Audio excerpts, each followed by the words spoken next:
when you're leading people, you want to understand how best that they work and how they like to be communicated with, how to bring the best out of people so that they can continuously grow. They're excited, they're not bored.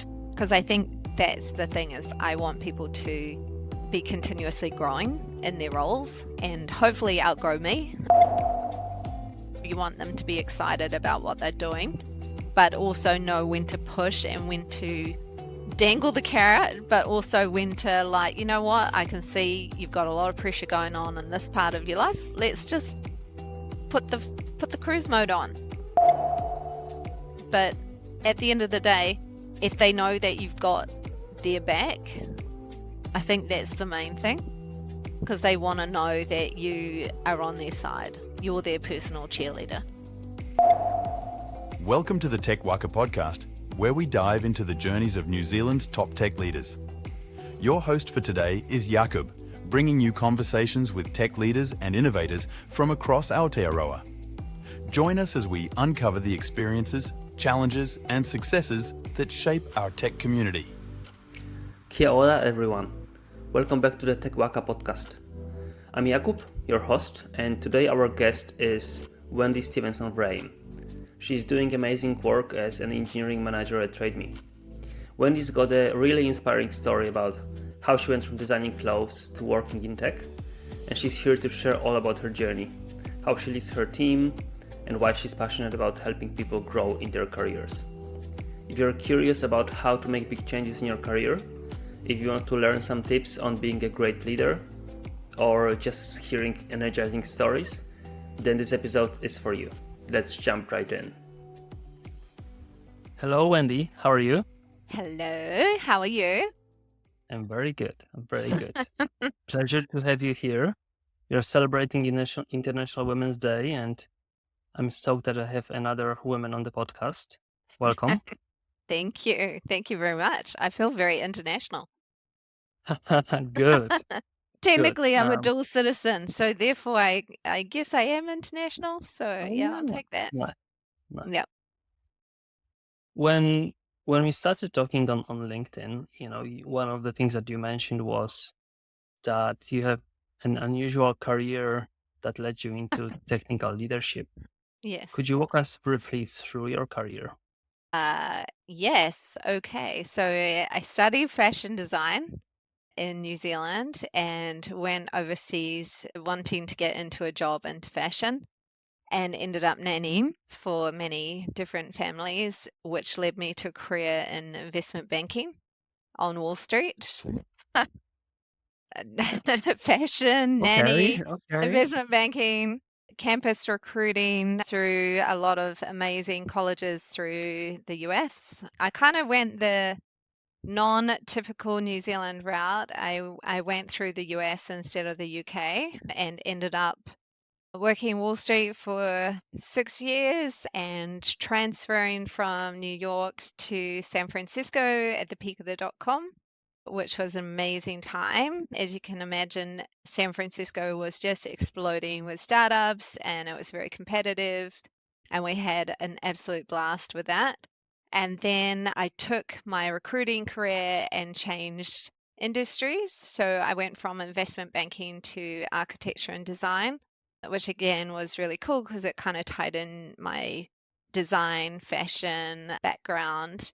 And then a couple of other different organizations. I ended up at Levi Strauss & Co. in San Francisco, which was great because I had the best of both worlds. I was amongst all the fashion, but doing the corporate side of fashion hiring. So it was really amazing experience. And I started off in recruiting and then moved up through HR, compensation, benefits, and into the C-level office was my last role there, which was an incredible experience. And then ended up moving back to New Zealand, and I actually found it really hard to find a job because I think New Zealanders look at local talent rather than international experience. So that was very hard to break into the Wellington market, but I finally did.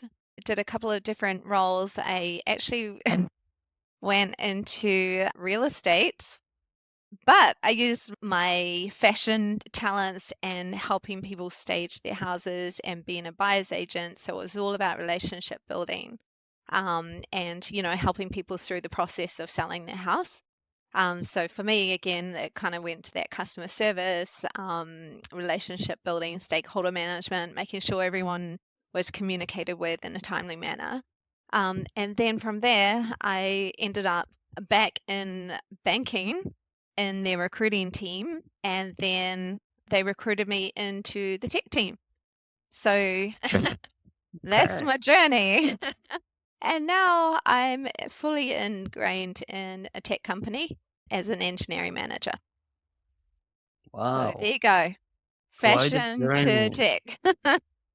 What were your main motivation to make the change?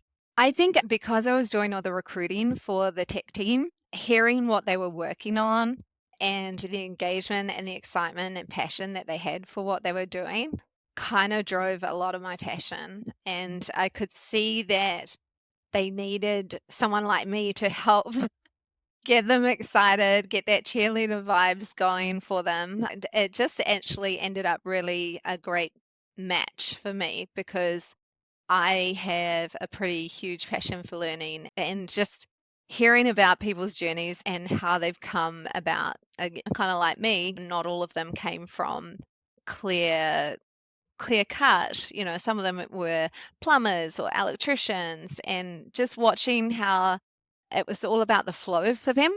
So, that's how they ended up in IT, some of them. Obviously, a lot of them trained professionally and, went to university for tech careers, but others didn't. So it was kind of cool hearing everyone's journey and how they got there and watching how they've succeeded. Are you able to tell a difference whether someone was or went through university and education in computer science or Uh, IT or not really? no, I think yes and no. I think it just depends on people's passions for learning. So the people who didn't do the sort of formal route have a high learning capability and they learn from doing rather than sort of the book smart. They're more hands-on doing. They'd be tinkering with things around their house. They'd be automating their curtains. They'd, automating things that they could. So it's sort of, that was the cool thing, was learning about everyone, how they kind of came together, and they're all unique. And with your move to technical leadership, what was the hardest for you? Understanding the tech speak Mm. from not having a background in technology. But I think because I was really open and honest with my knowledge, I kind of gained trust quickly with my hiring managers. They were happy to explain things.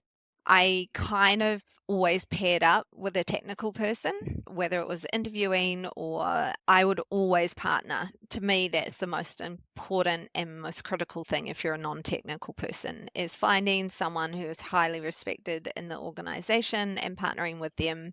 And they in turn, I have a lot of really good soft skills and communication, and that's where I can upskill them. So it's a kind of a mutual beneficial partnership. Finding those people in the business is, I would say, number one key for my success. And what were some of the skills or experiences that you brought with you from your previous roles that are still useful in your Yeah. current role? Well, probably a lot would be my HR background, because when you're leading people, you want to understand how best that they work and how they like to be communicated with, how to bring the best out of people to so that they can continuously grow. They're excited, they're not bored. Because I think that's the thing, is I want people to be continuously growing in their roles and hopefully outgrow me. That's the plan. I want to see them succeed, but I can only do so much as lead a horse to water. So driving people, finding out what where they want to go and helping them there. I know that one of your specialties is college recruitment, and you mentioned that was part of your career. Yes. Why is this important for you? I want to help our future.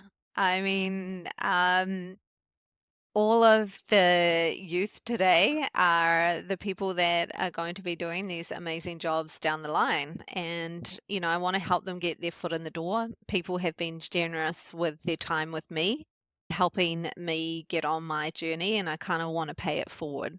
And I hope those listening are in that same boat of being helped along their careers and helping other people get their foot in the door, get their foot on a ladder. I know I have changed jobs, changed careers many times, as you can see from my LinkedIn journey. And I've been so grateful to the people that have helped me along the way. And how does it look like? I mean, when I hear college recruitment, I imagine you go to universities and you talk to people, or I don't know, do you Yeah, have coffees with them, or you wait yeah. for them to come to you? How does it look like? Well, it's in the US, it's like a massive business, right? So companies would have campus recruiting teams that would go up. You would split up either by territory. So I had the West Coast and Midwest. So I had Stanford, Berkeley, Chicago, Houston, and LA. So Southern California, all of California, and sort of Midwest. So we would go on campus, we talk to all the career centers, we talk to students, we do presentations on campus to get people excited about the careers that we're presenting and about our company. And then students sign up for interviews, kind of like Summer of Tech here. We'd sort of do come and meet and greet. Here's the people that you'd be working with. Here's alumni, if that's applicable.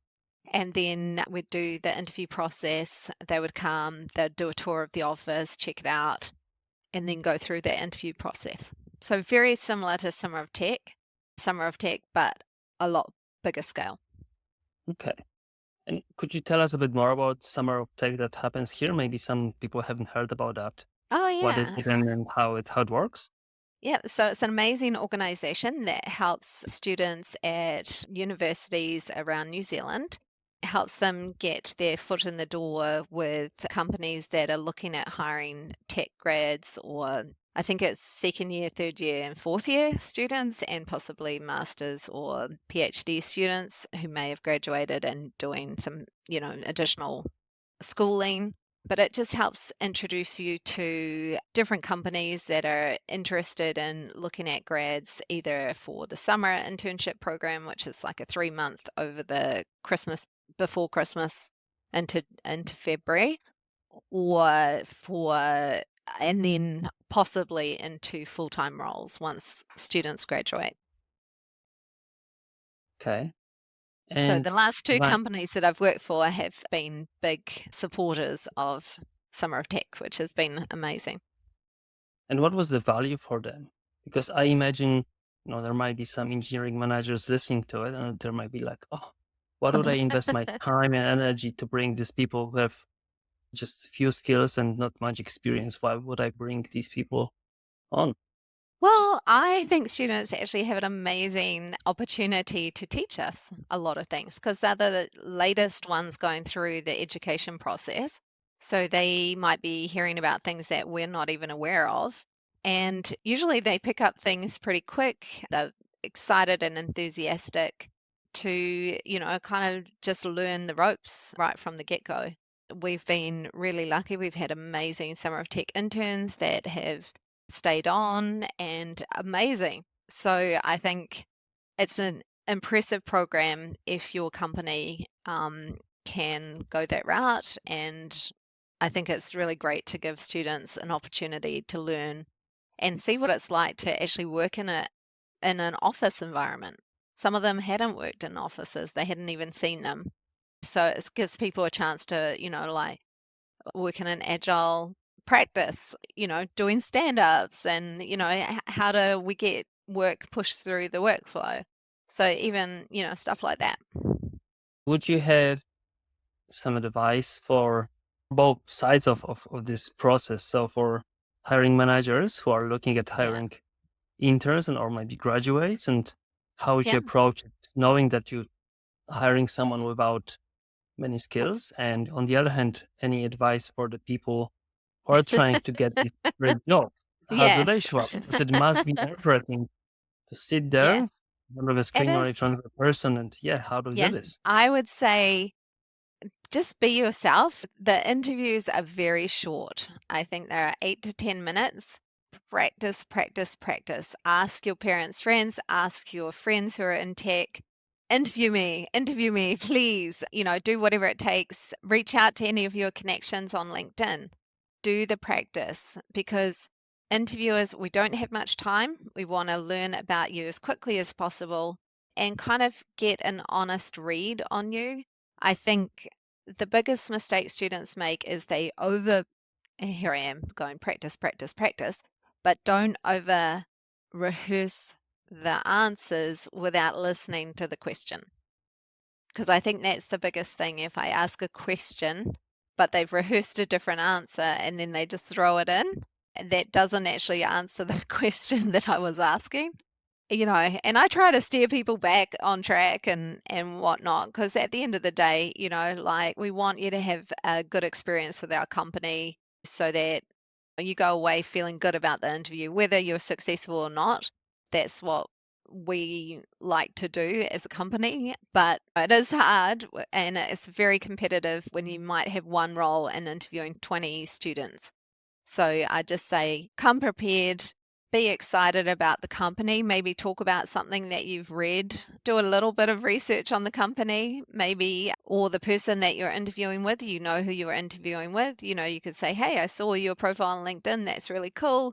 I see you've been there at 2 years. What's the thing that you love about the company? You can flip it. It is give and take. It's supposed to be a bit of a conversation, kind of like this.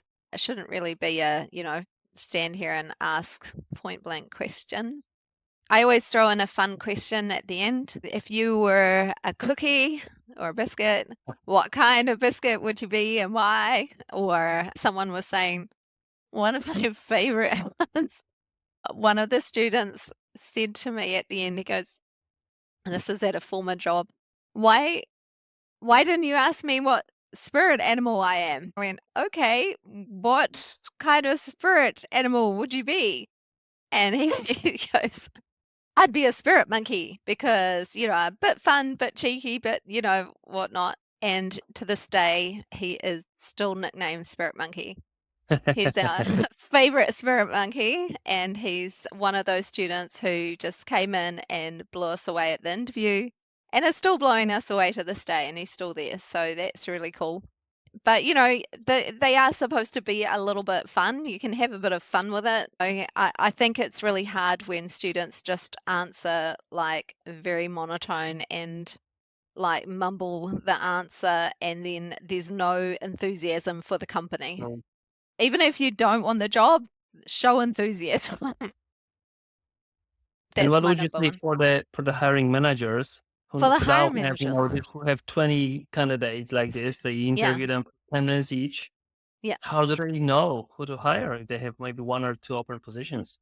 If it comes down to 2 or 3 candidates that are very, very on the same level, I think it just comes down to gut.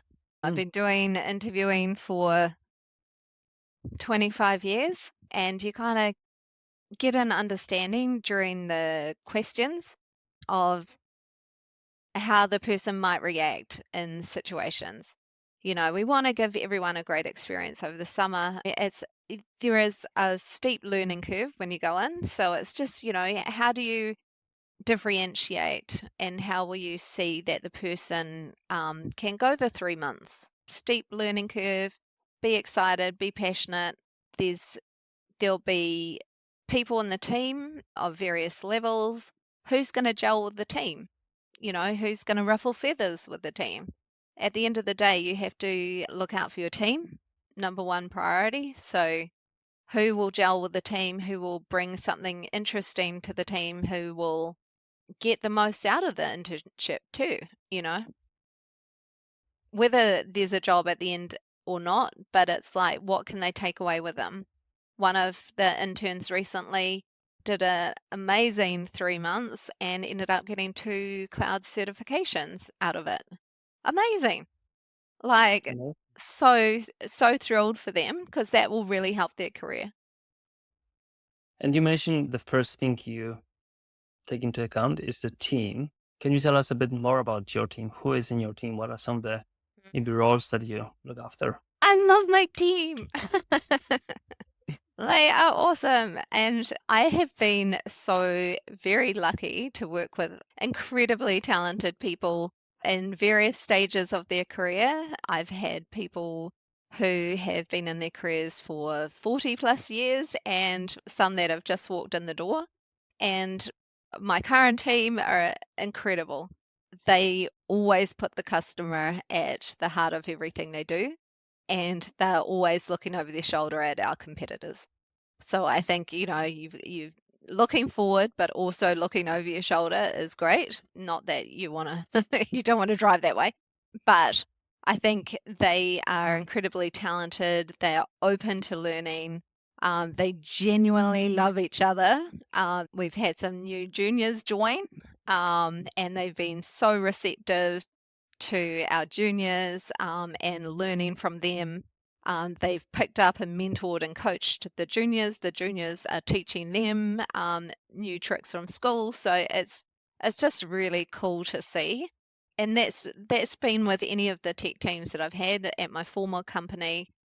I loved my teams. I had a lot bigger teams. I had 3 different teams, so it was a lot bigger and a lot harder to keep everyone happy and that because I was stretched quite a bit. And I would say that would be advice, not stretch yourself too thin when you've got big teams. And it's so nice, so refreshing to see you so passionate about your people. I don't Oh my think that God. I love my people. My people are the best. No, they're so cool. Yeah, no. Yeah, no, they're really cool. And, like we work hard and we go have a drink and, just chat about family and kids and all sorts of stuff outside of the office. They do sports. There's a lot of pets as well. We talk pets. Right. There is a cat and a dog channel at work, so everyone posts all their photos of their family pets, which is Yeah. cool. And since you have people on different levels of their career or different journeys in their career, how do you manage career conversations? Because they have different needs, Yes. or they have different ways of thinking about their career. Some of them are probably more set where Mhm. they are, where they want to go. Some of them are maybe a bit confused, maybe still searching. Mhm. How do Yeah. you approach that? Every individual is different, and they're all, as you say, at different career stages and personal stages. I think that's the important thing is sometimes when you've got a lot going on in your personal life, whether it's new babies, new, small kids, you might want to just put career on hold for a year or two. You just want to get the core basics down and do a great job. Other people kind of at that zhuzhing up level, as I call it, who have come in, they have time and capacity outside of their work hours to do additional things, whether it's going to meetups, learning, doing cloud certifications in their own time, and they're really on that skyrocket up. And then other people who are at the sort of very happy in their career and they are happy to pay it forward to others coming up that ladder, but they're really just happy to come in, be part of something, and want to contribute, want to feel something meaningful, but aren't at that need to, what's the new shiny thing? They don't need that in their life. And I think it's been compassionate about the 3 stages that people are in and figuring out what makes sense for everyone because you want to get the best out of people. You want them to be excited about what they're doing, but also know when to push and when to dangle the carrot, but also when to like, you know what, I can see you've got a lot of pressure going on in this part of your life. Let's just put the put the cruise mode on. Just get the day job down. That's the main thing. Look, at the end of the day, if you can tick all your boxes in your day job, that's cool. When you have time capacity, let's put the pedal down. But at the end of the day, if they know that you've got their back, I think that's the main thing, because they want to know that you are on their side. You're their personal cheerleader. Yeah, I think that's a Woo woo, pom poms. yeah. Surely there are, or when I was hearing it, it sounded like you were championing your people. You want them Yeah. to Oh my be the God, best they without them, can. I'm nothing. Yeah, no, they're the best part of my day. Wow, I think that's a beautiful way to finish. Thank you, Wendy. Oh, It you're was welcome. amazing to hear your stories, especially inspirational how you managed to change your career so many times and how you ended up back here in New Zealand Back in New doing Zealand. great job in tech leadership. Thank you. Oh, thank you. And good luck with everyone. And obviously, I'm on LinkedIn, so link in with me if you want more personal advice. Thank Amazing. you. And that wraps up another episode of the TechWaka podcast. A huge thank you to Wendy Stevenson-Vrame for sharing her incredible journey with us today. Wendy's story is a powerful reminder that with passion, adaptability, and a strong desire to support others, there is no limit to where your career can take you. To our listeners, we hope you found inspiration in Wendy's journey and insights. Whether you are at the start of your career, looking to make a change, or leading your own team, remember the importance of continuous learning and being that cheerleader for your team. Don't forget to connect with us on LinkedIn and share your thoughts on today's episode. We love hearing from you and learning about what topics you want us to explore next. Thanks for tuning in, and until next time, keep pushing boundaries and making your mark in the tech world. Goodbye for now.